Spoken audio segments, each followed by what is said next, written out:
Carolina Panther fans, maybe some carryover Alabama Crimson Tide fans, Bryce Young fans, Bryce Young stans, whatever your affinity is to Bryce Young, I need you to listen up right now.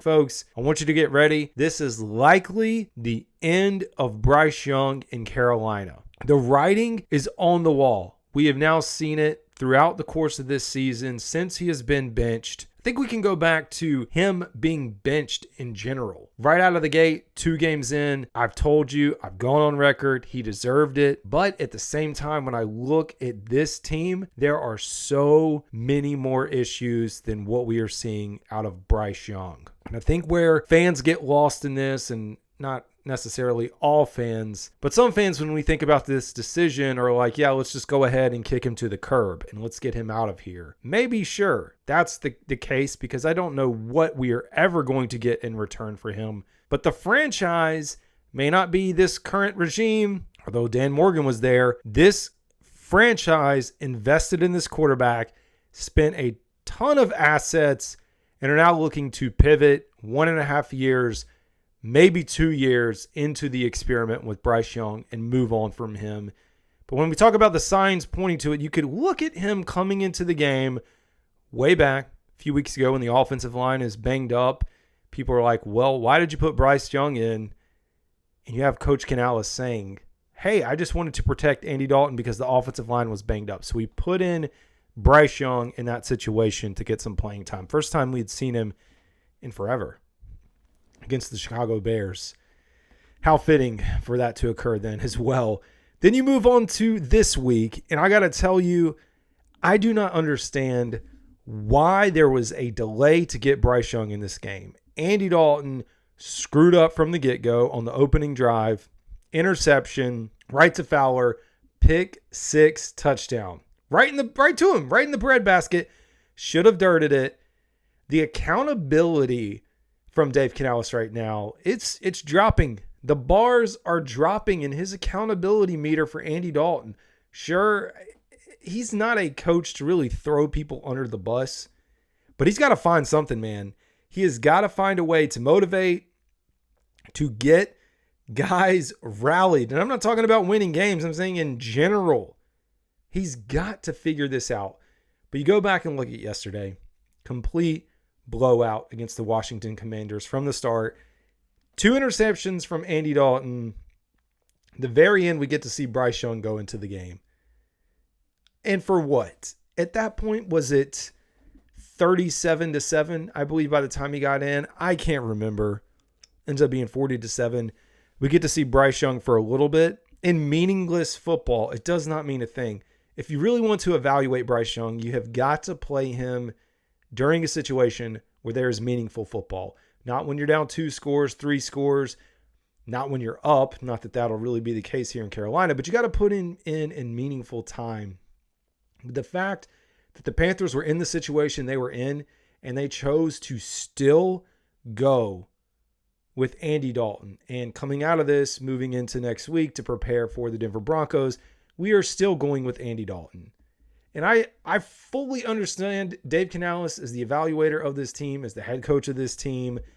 But to say everything that he said coming into this, and I get it, maybe it was a little bit of coach speak that was baked into this thing, but he has talked about Bryce Young being the quarterback that he evaluated, that he saw all these great things, and he's talked about him since the very beginning. Maybe some people will point to this and saying, well, maybe that's David Tepper's fingers just pressed on it, saying, hey, got to have Bryce Young out there. You got to fix my investment.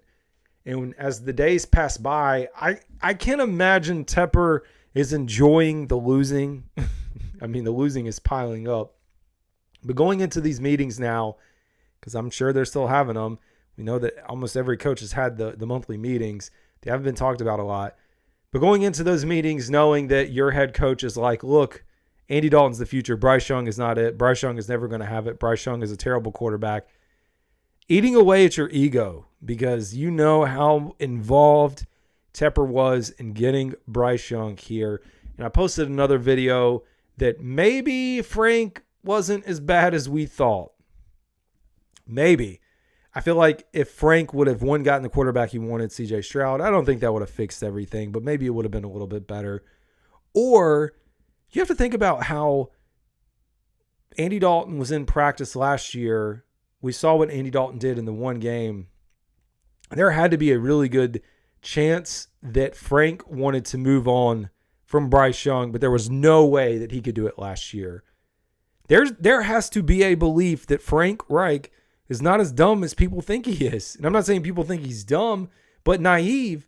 It's naive to believe that he, as an NFL head coach, was watching a guy that he likes size-wise, he likes the big quarterbacks, watching Andy Dalton every day in practice, seeing what Andy Dalton did in his offense against Seattle, having to go back and turn to Bryce Young. And Panthers, maybe the whole scheme of this, and I kind of treaded over lightly, probably should have sat Bryce. They probably should have sat him.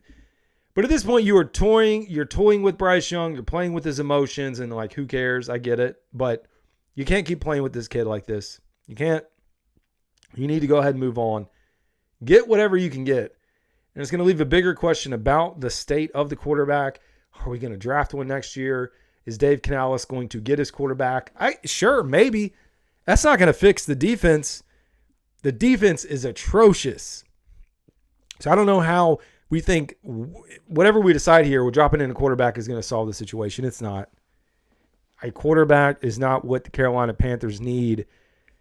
And I'm not going to say Dave Canales is out of tune because he did acknowledge that the questions around Bryce Young playing or not playing were valid, the investment.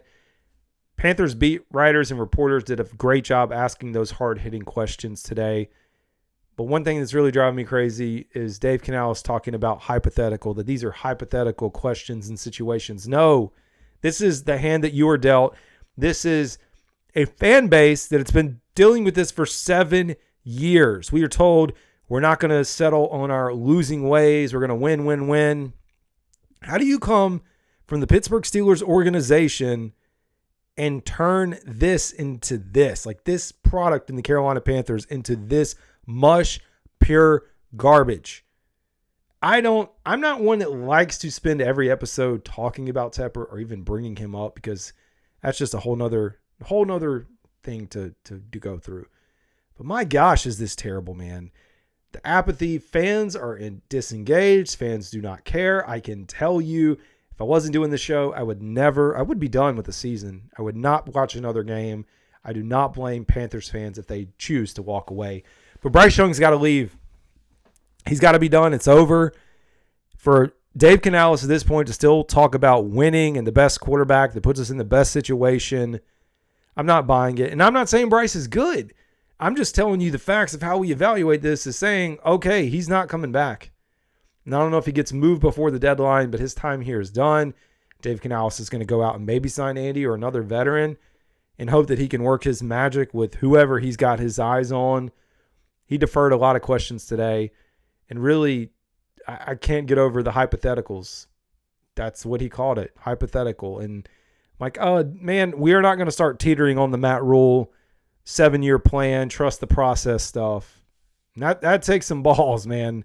I said it on the live stream last night when Damian Lewis tweeted trust the process. I was like, man, that takes a lot of guts getting on here saying that after that loss. At 1-6, I don't think the Panthers, maybe the Saints. The Saints is the last winnable game. This team, shout out to, there's a podcast called This Team is Killing Us about the Carolina Panthers, and that is exactly what this team is doing. Anyways, folks, that's going to do it. This is Carolina Dad. Y'all have a good one.